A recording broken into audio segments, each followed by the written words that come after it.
And of course, there's the last bit here. I'm merely asking questions. You've given me the information on this, and this isn't really.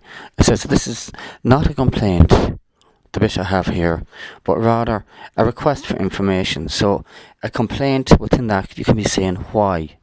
I'm looking at the request, and I'm not complaining. I don't complain.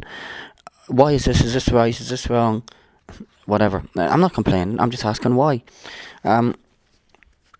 It's up for you to come up with an answer. It doesn't really matter anyway, because you can't say it's a substandard question, because this is the DIY process you put in place, so we have to do it ourselves. This is actually the problem with a DIY process of handling a complaint. So here goes my little DIY thing.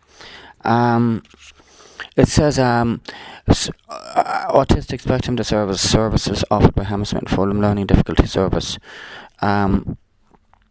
The facilitation of referral for assessments when commissioner funding is provided to the behavioural genetics unit. Now this means assessment based on funding available. Can there be a proper looking out for and meeting the actual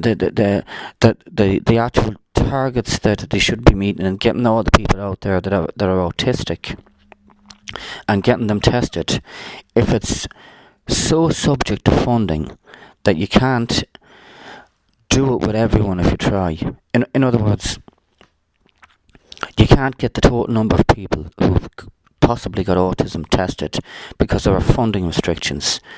Now, if that's the case, if there's a law that says that people that have been wrongly diagnosed with autistic disorder should be tested to see whether or not they have it, but it's limited due to funding, is there a shortfall in the referral due to a lack of funding that may affect your overall duty of care, whatever it is, to your client group?